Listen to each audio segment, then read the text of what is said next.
Définissons d'abord ce que nous appelons l'énergie libre. L'énergie libre est pour nous une énergie convertible, en forme utilisable depuis une source inépuisable.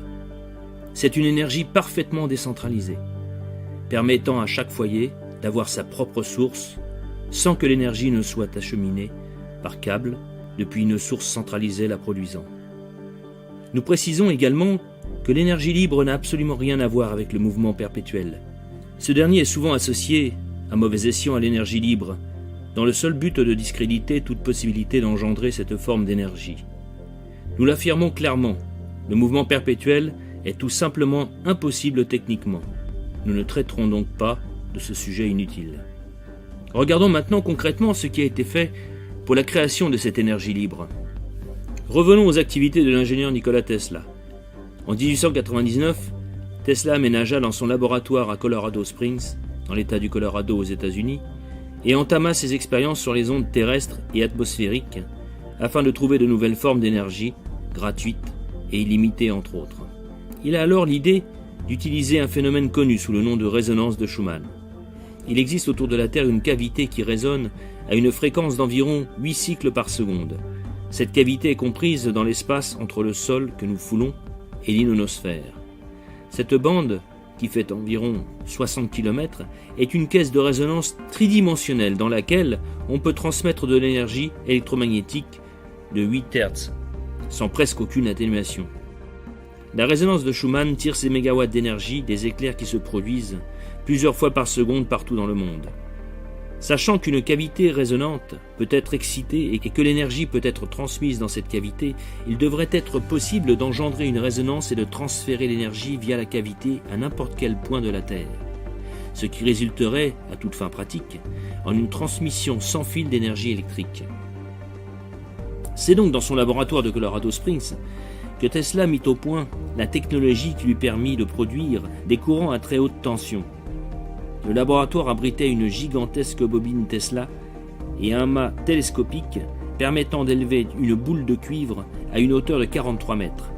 Lorsqu'il met l'interrupteur en marche, les éclairs qui apparaissent dans son laboratoire sont retransmis à l'antenne et à la boule de cuivre qui la surmonte. D'immenses éclairs bleus s'échappent alors vers le ciel et atteignent plus de 30 mètres.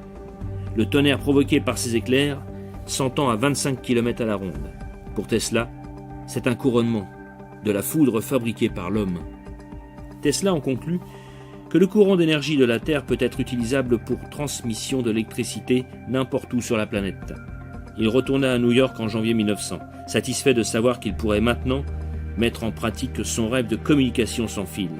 Il engagea un architecte pour la fabrication d'une tour de bois de 47 mètres de haut, coiffée d'une électrode de cuivre en forme de champignon. Elle devait servir d'énorme émetteur. Tesla appela ce projet Wardenclyffe et envisagea que la station enverrait aussi bien de l'énergie que des informations sur les canaux de toutes les fréquences radio. La construction de la tour était presque terminée en 1902, mais Wardenclyffe ne fut jamais achevée. À partir de 1905, Tesla n'eut plus les moyens de financer son projet et la tour de Wardenclyffe fut démolie en 1917. En ce début du XXIe siècle, deux physiciens russes, Leonid et Sergueï Plekhanov, ont créé leur propre centre de recherche sur l'énergie libre, Global Energy Transmission, GET. Ils se sont donné pour objectif de reprendre les travaux de Tesla et de recréer entre autres un prototype modèle réduit de la tour de Wardenclyffe afin de monter au-delà de toute théorie la possibilité d'engendrer de l'énergie libre par ce procédé. Affaire à suivre. Au-delà des activités menées par Tesla, regardons maintenant les travaux d'autres chercheurs et inventeurs sur le développement de l'énergie libre. Citons le cas de Victor Schauberger. Victor Schauberger, 30 juin 1885 au 25 septembre 1958, était un garde forestier autrichien, un naturaliste, un philosophe et un inventeur. Il inventa ce qu'il désigna comme la technologie d'implosion. Les machines de Schauberger fonctionnaient selon le principe d'un mouvement spiralé vers l'intérieur, ou d'implosion. Bref, il avait découvert comment produire de l'énergie électrique d'une manière radicalement différente, en travaillant en harmonie avec les mouvements créatifs de la nature. Le moteur à implosion de Schauberger était un moteur rotatif et à propulsion par générateur autonome sans alimentation par combustion, l'exact contraire du moteur à explosion.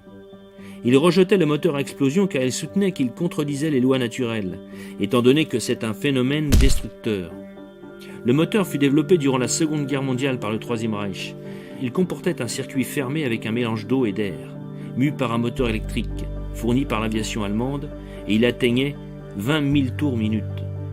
Le modèle A fut mis en marche sous l'autorisation de Schauberger. Les amarres le retenant se rompirent, faisant s'écraser et se détruire l'engin contre le toit du hangar. Se basant sur la résistance des vis, Schauberger estima la force ascensionnelle à 228 tonnes. Schauberger a également développé ses propres théories basées sur les vortex fluidiques. Schauberger voit sa vie à démontrer combien la désacralisation de notre environnement procède de notre ignorance totale de la manière dont la nature opère sur le plan énergétique. Sa conviction était que l'humanité devait commencer par humilité, à étudier ce que la nature nous enseigne au lieu d'essayer de la corriger. Nous faisons nôtre également ce principe. L'ingénieur allemand William Baumgartner avait repris les travaux de Schauberger. Vers la fin des années 70, Baumgartner commença à développer ce qu'il appela des tubes à tornades, sa propre version de l'équipement de Schauberger. En utilisant intelligemment les connaissances en égentropie, l'humanité peut se passer de détruire la matière et de dissiper l'énergie, et entrer dans un futur où l'énergie s'écoule de manière harmonieuse, sans nuire à l'environnement et sans problème de pénurie. Parlons maintenant d'un pionnier antérieur à Nikola Tesla, John Ernst Worrell Kelly, de Philadelphie. À en croire les documents historiques, Kelly avait réussi d'autres exploits incroyables. Il aurait construit une machine capable de creuser un tunnel dans la roche en pulvérisant la pierre. Son invention avait l'air de faire fondre la roche aussi vite que la machine avançait. Il libéra l'énergie dans l'eau d'une manière similaire à celle des chercheurs d'aujourd'hui, à savoir en créant avec des ondes sonores de toutes petites bulles dans l'eau qui, lorsqu'elles éclatent, libèrent de l'énergie. Les observateurs ont vu un moteur fonctionner avec l'énergie libérée par cet appareil que Kelly appelait son libérateur. Parfois, il est difficile de se rappeler de ces travaux datant du 19e siècle. Pourquoi ne connaît-on pas plus les travaux de Kelly aujourd'hui? Et pourquoi la communauté scientifique ne s'y intéresse-t-elle pas? Une des raisons est que Kelly n'utilisait pas une terminologie scientifique pour décrire son travail. Il ne parlait pas le langage de la science, et aussi, il était tellement en avance sur la science de son temps que, comme pour Tesla, ses travaux étaient tout bonnement ignorés par beaucoup de scientifiques. La Pound Science Institute de Dale Pound poursuit à ce jour les travaux de Kelly, entre autres. Walter Russell, de 1871 à 1963, est un autre chercheur en énergie dont les travaux sont réétudiés. Selon les archives de la fondation Walter Russell, Nikola Tesla aurait été tellement impressionné par les théories de Walter Russell qu'il lui conseilla d'enfermer ses connaissances au Smithsonian pendant 1000 ans, en attendant que l'humanité soit devenue capable de les utiliser de manière responsable. Walter Russell fit des travaux sur comment produire de l'hydrogène bon marché. Les chercheurs modernes ont été en mesure de confirmer les travaux de Russell. Dans les années 90, 3 hommes du Colorado, le chercheur en chimie Ron Kovac, l'ingénieur en électricité Toby Grotz et le médecin naturopathe Tim Binder, procédèrent à des recherches approfondies en laboratoire pour voir si les théories et les expériences de Russell tenaient la route. La réponse fut oui. Le trio a répété l'expérience que Russell avait faite en 1927 et qui fut en ce temps déjà vérifiée par les laboratoires Westinghouse, qui démontrait une méthode bon marché et efficace de production d'hydrogène. Ceci permettait le développement d'une économie basée sur l'hydrogène comme carburant et qui serait pratiquement non polluante et fondée sur l'abondance et non sur une rareté. Russell a aussi construit un appareil qu'il a nommé générateur optique à dynamo Russell, qui captait selon lui l'énergie libre. Toby Grotz a entrepris des recherches pour retrouver les plans originaux de cet appareil, et le 10 septembre 1961, cet appareil était opérationnel. Toutefois, sa découverte n'a attiré l'attention de personne, si ce n'est celle du NORAD, North American Aerospace Defense Command. Et il n'existe aucune source officielle qui dise ce que le NORAD en a fait. Thomas Henry Murray, 1892-1974. Beaucoup de personnes perdent l'intérêt pour les choses qui les captivaient quand elles étaient plus jeunes. Mais Murray fils d'un homme d'affaires, devint ingénieur en électricité et poursuivit son rêve. L'idée que l'humanité pourrait exploiter l'énergie du cosmos en stimulant et en amplifiant les oscillations existantes dans l'espace. Murray non seulement croyait en cette idée, mais il l'a prouvée publiquement. Il découvrit les écrits de Nikola Tesla en 1900, mais s'est aussi inspiré des travaux du Français, le docteur Gustave Le Bon, auteur de l'évolution de la matière et de l'évolution des forces. Son appareil à énergie radiante marchait pendant des jours sans s'arrêter, convertissant l'énergie de l'espace en électricité utilisable. Preuve et témoignage d'autorité respectable à l'appui. Cet appareil, posé sur le coin d'une table, ne contenait aucune pièce mobile et produisait une étrange sorte d'électricité qui alluma des ampoules, chauffa un fer à repasser et fit tourner un moteur. Mais l'appareil de Murray fut détruit et sa famille subit toutes sortes de harcèlements, probablement par ceux qui ne voulaient pas qu'un tel appareil fût disponible pour le grand public. Aujourd'hui, ses fils essaient de reprendre le travail là où il l'a laissé. Nous pourrions parler aussi de Ken Shoulders et de ses amas de charge, de Floyd Sweet, qui inventa un générateur d'énergie révolutionnaire à aimant permanent. Sa technologie était un tube triode amplificateur du vide, Vacuum Triode Amplifier, VTA. L'aspect le plus surprenant de l'appareil de Sweet, c'est qu'il produisait beaucoup plus d'énergie qu'il n'en consommait. Citons également Bruce De Palma et sa N-Machine. De Palma s'inspira des expériences de Faraday, sauf que lui utilisait des matériaux modernes comme des aimants super puissants pour obtenir de l'électricité. De Palma a appelé son appareil la N-Machine, N signifiant à l'énième degré, parce qu'il considère que la machine a un potentiel de rendement presque illimité.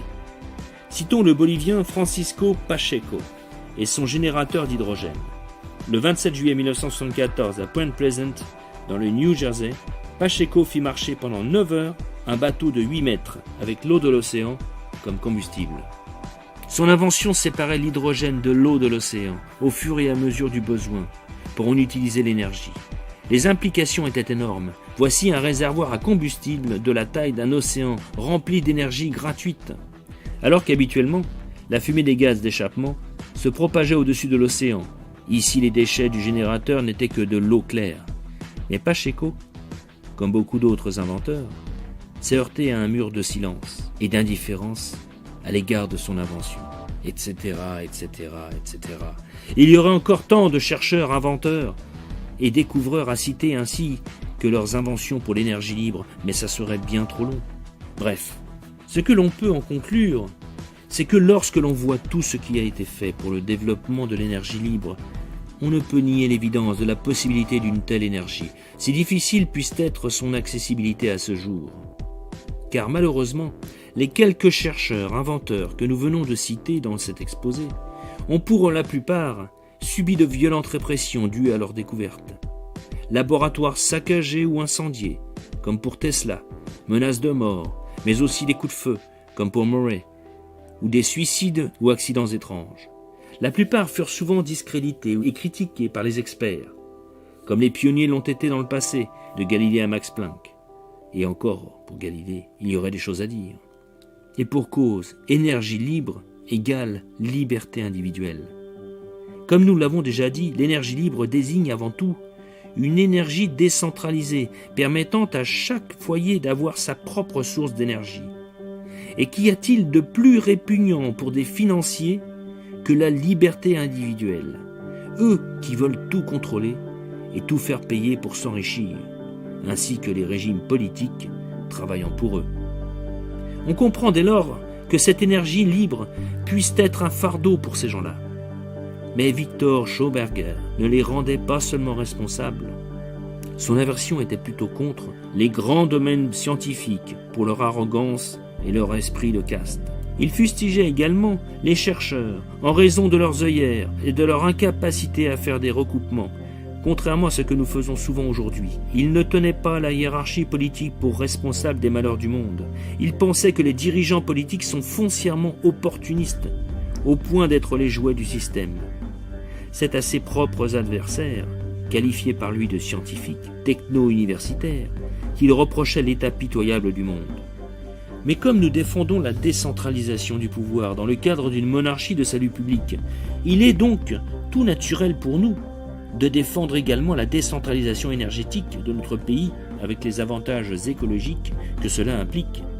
Quand on sait que le nucléaire a bénéficié de 85 à 90% des ressources publiques et les énergies renouvelables moins de 2%.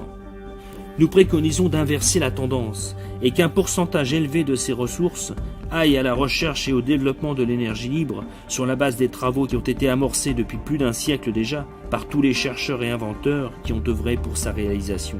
Les énergies fossiles ont fait leur temps, le nucléaire aussi. Place à la révolution énergétique qui couronnera de succès l'avènement d'un futur serein et le bien-être de nos générations futures, reposant sur les ruines d'un monde basé sur l'orgueil et l'esprit mercantile. Le jour de notre libération n'est pas loin. Lorsque le citoyen reprendra son véritable pouvoir de décision, alors notre jour viendra.